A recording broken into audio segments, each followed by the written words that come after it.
लोगों के फेसबुक पे ही तलाक होते हैं, फेसबुक पे ही जुड़ते हैं, फेसबुक पे हो जाता है। और इतने अच्छे लोग आओ साथ बैठो, उनको भी बैठा लो बीच में, समोसे लेके आए। नहीं ये तो पान लेकर के आए। गुटखा लाएंगे। मारवाड़ी लोगों की एक बड़ी खासियत होती है सर, गुटखा बहुत खाते हैं और इतना गुटखा खाते हैं कि अगर इनको 1 महीने के लिए ताजमहल पर भेज दिया जाए तो लाल किला बना करके बस। मारवाड़ी आदमी की बड़ी खासियत मैं आपको बताता हूं, बड़ी खासियत। पैसों के इतने हिसाब किताब के पक्के होते हैं कि इनकी तबीयत कभी खराब हो, आप उनसे बात में पूछिए कि अब तबीयत कैसी है, तो ये बताएंगे कि रुपया में 12 आना ठीक है।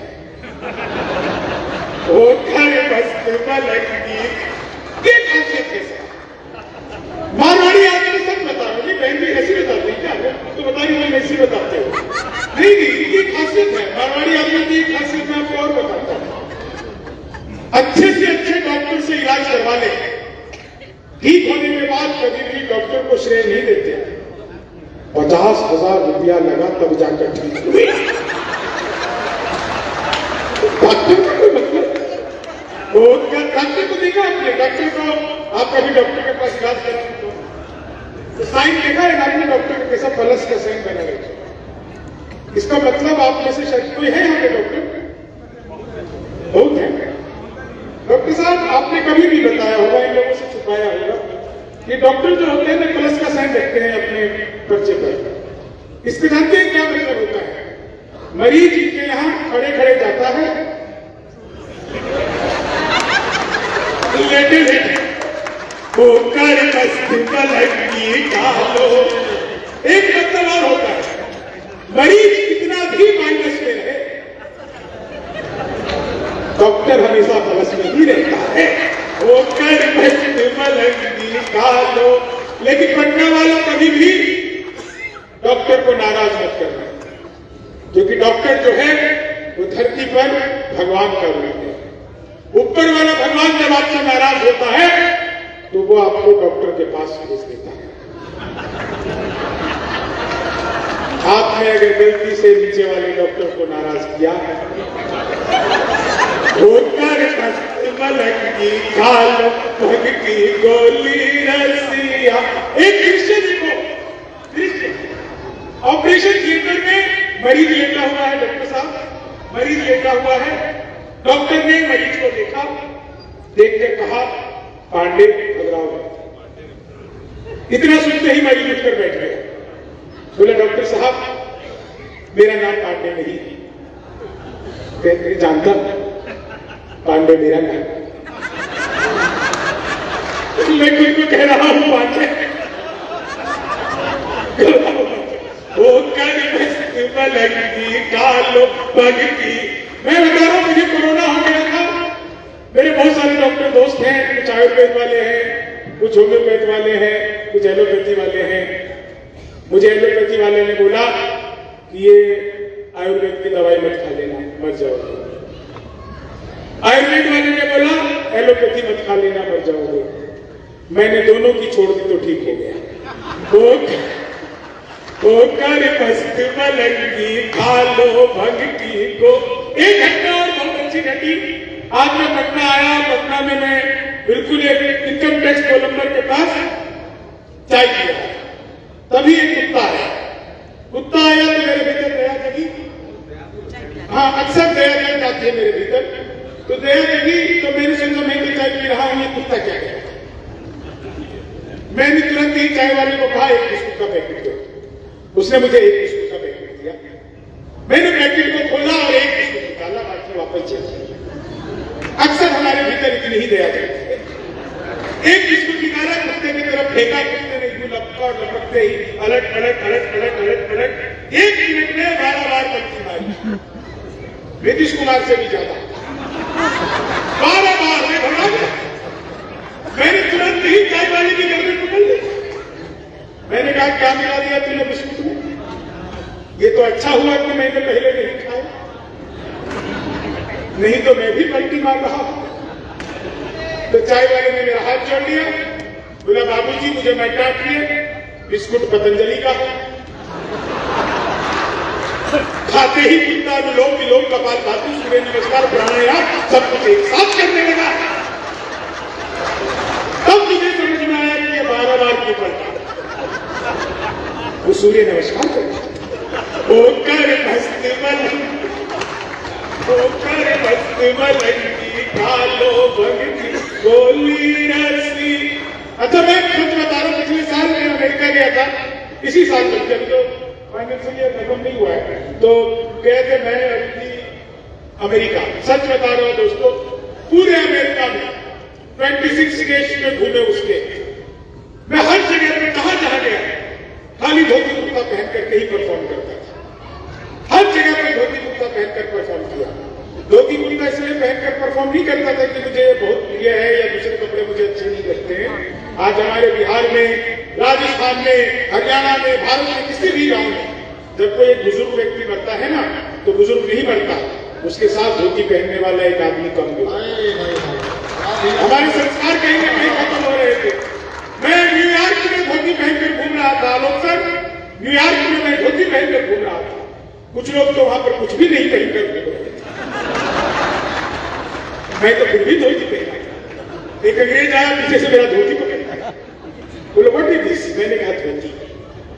बोलो व्हाट धोती? मैंने कहा फुली एयर कंडीशनर। होकर मस्त मलंगी खा लो। लेकिन साहब वो अंग्रेज माना नहीं, पीछे से मेरा धोती का लाल पकड़ दिया। बोलो व्हाट इज दिस जेंटलमैन? मुझे गुस्सा आया, मैंने तुरंत उसका टाई पकड़ दिया।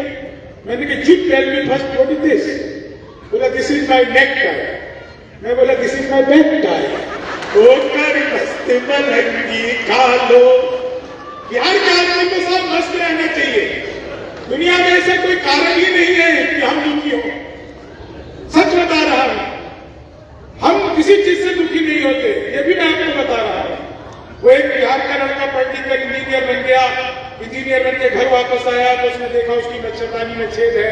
बाजार गया, मच्छरदानी नहीं लाया, एक लंबा सा पाइप खरीद के लाया, जहां छेद था उसके सामने छेद किया दूसरा और पाइप को फंसा दिया। अब मच्छर इधर से घुसे और उधर निकल जाए। मच्छर के लिए भी जो बाईपास बना देता है वो असली बिहारी होता है। होकर मस्त मलंगी खा लो भगती। बहुत सारी महिलाएं मुझे घूर घूर कर देख रही हैं। मेरे अंदर कोई खासियत नहीं है, वो मुझे देखकर सोच रही है चलो अपना वाला तो इससे ढंका है। वो होकर मस्त मलंगी खा। मैं तो ट्रेन में आ रहा था, दिन वाली बर्थ पर सो रहा था, ऊपर में 30-40 नीचे पे 80-90, तो 30-40 में 80-90 से पूछा, बोली बहन तेरी उम्र क्या है? 80-90 बोली होगी 38-40। अब उसने उससे पूछ ले तेरी क्या है? बोली 18-20। मैं तो 20 के बरस से घाट से नीचे गिरा। बोली भाई साहब क्या कर रहे हो? मैंने कहा जी पैदा होने की कोशिश।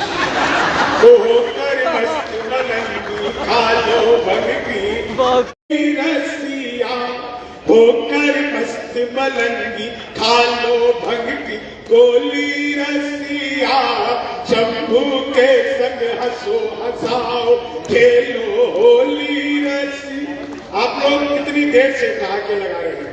आप लोगों को एक बात बताना चाहता हूं, हंसने वाला आदमी, हंसाने वाला आदमी कभी भी स्वर्ग नहीं जाता।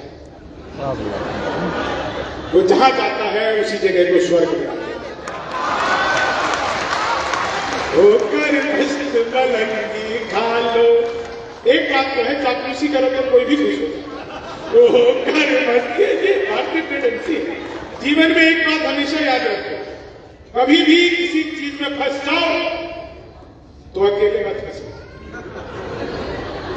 जो आपके साथ हो उसे भी फंसा दो।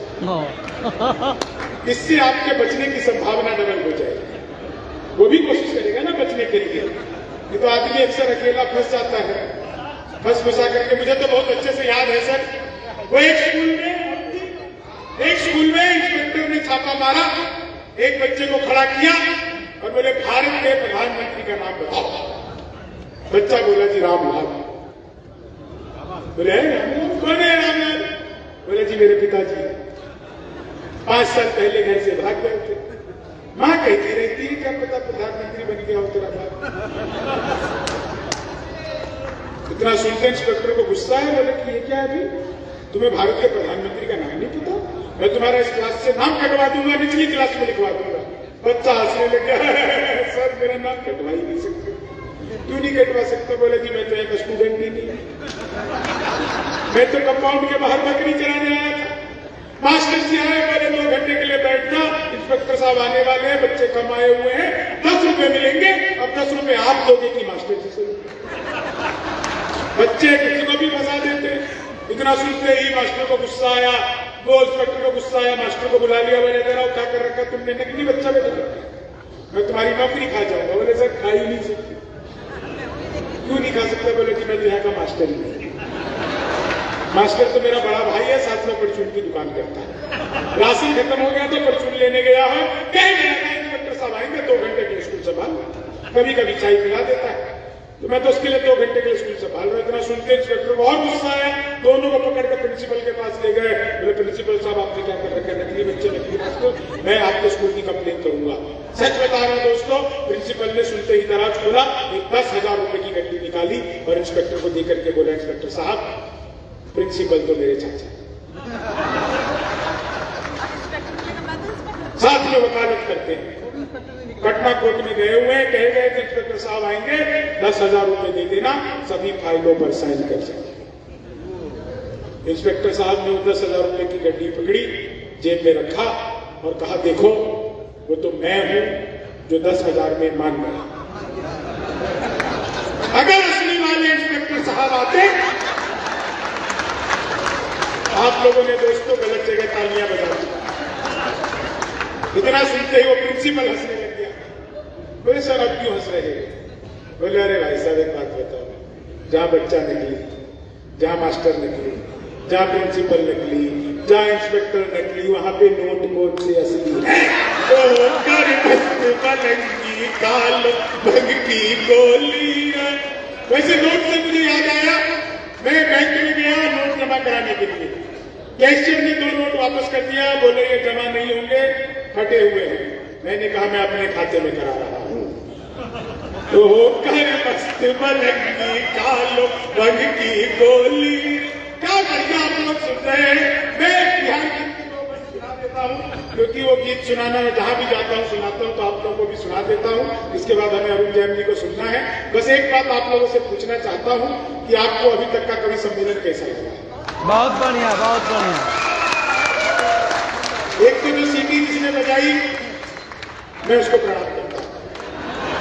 मुझे देखकर अगर आपको सीटी बजानी पड़ रही है तो आपके जीवन में कितना अभाव होगा, कितना अकाल होगा, मैं समझ सकता हूं। मुझे देखकर सीटी बजाने वाले अपनी आंखें और कुंडली दोनों एक साथ चेक करें। मैंने खाली बाल बड़े किए। बिहार का आदमी सर कितना इंटेलिजेंट होता है, वो BMW खरीद नहीं सकता, लेकिन BMW के नाम पे अपना वेंचर बना लेता है। ये होता है तो वो BMW वाला भी सोच, कटप्पा ने बाहुबली को क्यों मारा? बोले हो सकता है बाहुबली ने कटप्पा को छुट्टी देने से मना कर दिया।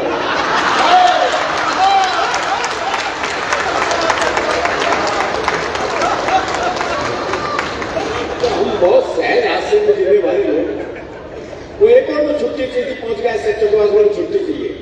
बोले किस लिए चाहिए? बोले जी मेरी शादी है। अब इसमें तो कौन मना करे? बोले अच्छा कितने दिन की चाहिए? बोले तो लुगाई देखने के बाद पता चला। हमारी स्थिति में हाथ में रहते हैं। दरअसल हरियाणा का आदमी ना ज्ञान लेता ना देता। एक बार हमने कुरुक्षेत्र में भगवान कृष्ण जी से ज्ञान ले लिया था, उसके बाद से बंद कर दिया। भाई जिसने कृष्ण जी से ज्ञान ले लिया वो आजकल के नालतू फालतू बाबाओं से ज्ञान लेगा क्या? आजकल तो कोई भी टीवी चैनल खोल लो, कोई ना कोई बाबा ज्ञान देता नहीं। अच्छा जिसे टीवी पे मौका नहीं मिलता बाहर ढूंढता फिरता है। वो हरियाणा में एक बाबा जी सुबह से परेशान, कोई मिला ही नहीं जिसे ज्ञान दे सके। सुबह से शाम हो गई तो शाम को देखा एक छोरा हाथ में दिया जलाया। बाबा ने सोचा मिल गया। बोले बेटे तुम्हें पता है ज्योति कहां से आती है? बाबा ने सोचा ये जवाब देगा और मैं परवश। लेकिन छोरा हरियाणा का था जी, उसने हमारी दिए टप्पू। बोले बाबा ये बताए ज्योति गई कहां?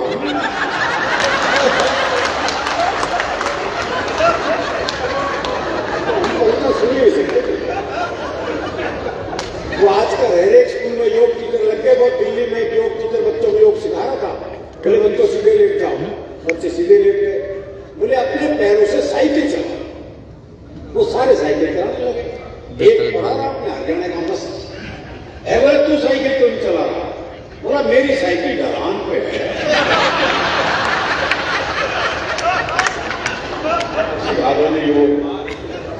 ये आजकल के बच्चे सीखे सिखाए बच्चे हैं जी, टीवी कंप्यूटर युग के बच्चे हैं।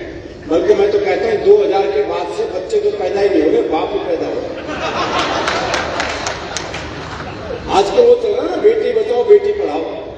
वो दिल्ली के कुछ स्कूलों में तो गुरुजी क्लास में आते हैं, बोले क्लास में जितनी लड़कियां हैं उन्हें अपनी बहन मानो, क्लास में जितनी लड़कियां उन्हें अपनी बहन मानो। वो एक हरियाणा का था, बोले मैं तो ना मानू। बोले क्यों, वही तू क्यों नहीं मानेगा? बोले इतने भात कौन भरेगा?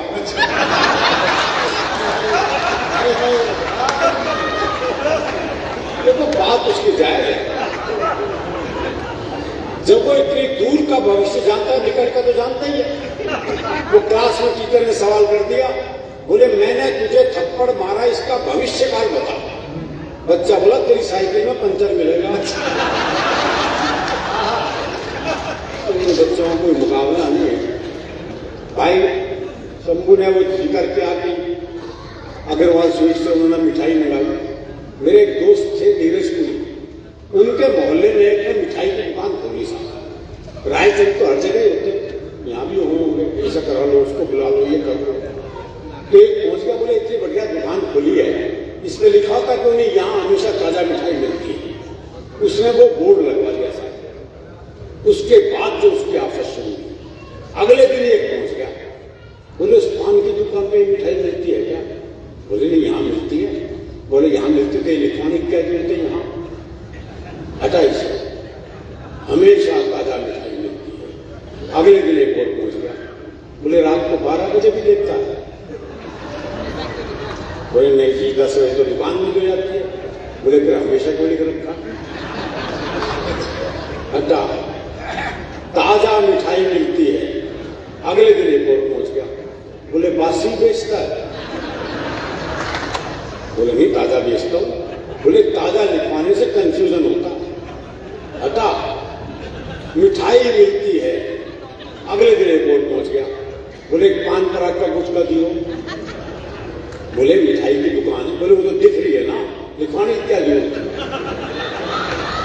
हटा, मिलती है।